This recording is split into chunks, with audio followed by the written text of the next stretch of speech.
Bismillahirrahmanirrahim. Assalamualaikum warahmatullahi wabarakatuh.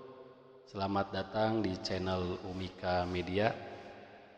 Hari ini kita akan membahas topik yang sering tidak disadari sangat berpengaruh dalam kehidupan sosial dan emosional kita, yaitu NPD atau Narcissistic Personality Disorder.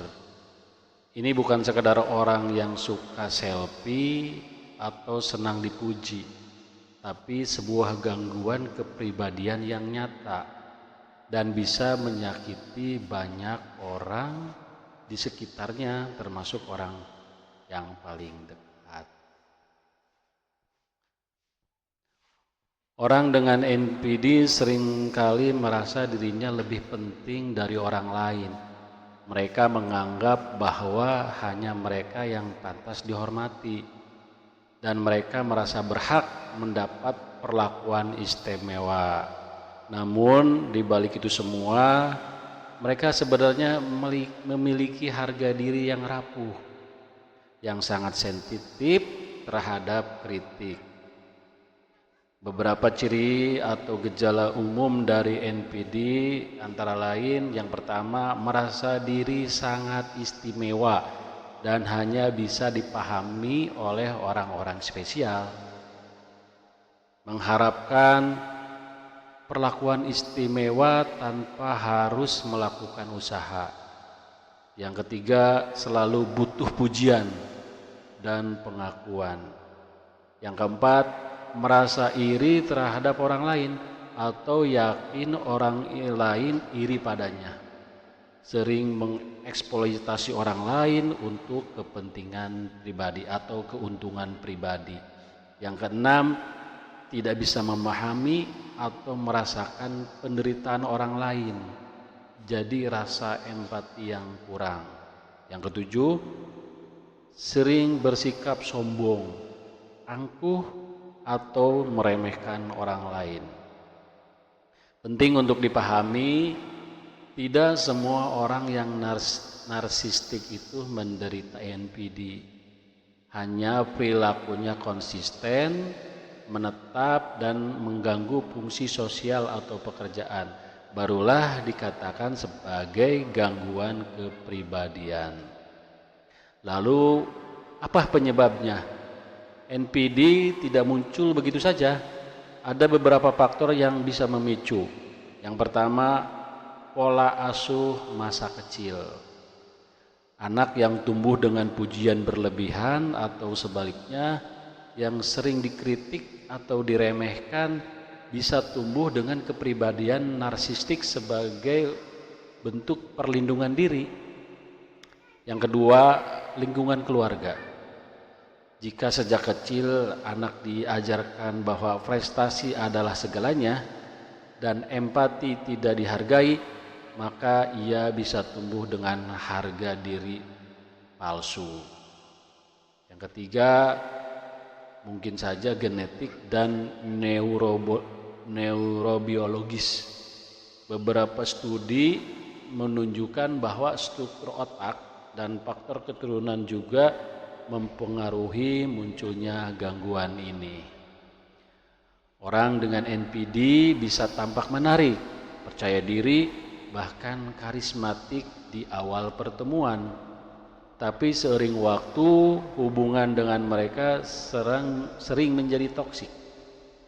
Akibatnya, pasangan bisa merasa lelah secara emosional karena terus-menerus merasa tidak cukup baik. Anak-anak bisa tumbuh dengan luka batin karena orang tuanya selalu menuntut kesempurnaan. Rekan kerja bisa menjadi korban manipulasi dan permainan ego. Sayangnya, orang dengan NPD sering tidak menyadari bahwa dirinya bermasalah. Mereka justru menyalahkan orang lain ketika hubungan gagal. Ingat, percaya diri itu sehat.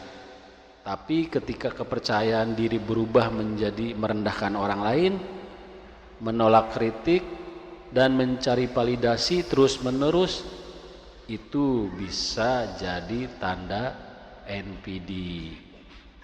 Misalnya, seorang bos atau pimpinan yang selalu menuntut pegawainya bekerja lembur, tapi tak pernah memberi apresiasi dari si bos, atau seorang pasangan yang merasa bahwa dunia harus berputar mengelilinginya, semua harus sesuai kehendaknya.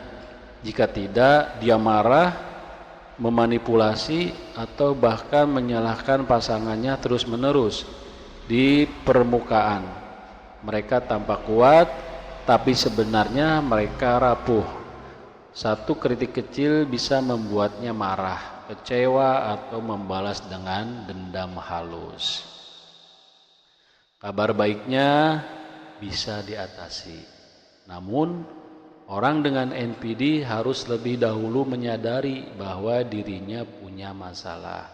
Ini langkah yang paling sulit. Setelah itu, dengan bantuan terapi psikologis, terutama psikoterapi jangka panjang, mereka bisa belajar membangun empati, mengelola harga diri yang sehat, dan menjalin hubungan yang lebih manusiawi. Terapi tidak langsung mengubah kepribadian, tapi dengan waktu dan komitmen, perubahan bisa terjadi. NPD bukan aib, tapi juga bukan pembenaran untuk menyakiti orang lain. Jika kamu merasa hidupmu dipenuhi orang yang narsistik, belajar untuk menetapkan batasan. Jangan ragu untuk mencari bantuan profesional. Dan jika kamu merasa memiliki gejala NPD, jangan malu untuk mencari pertolongan. Itu bukan kelemahan, justru itu adalah bentuk keberanian. Karena pada akhirnya manusia terbaik bukan yang paling dikagumi, tapi yang paling mampu mencintai dan peduli pada sesama. Terima kasih sudah menonton. Jangan lupa share video ini jika menurutmu bermanfaat. Wassalamualaikum warahmatullahi wabarakatuh.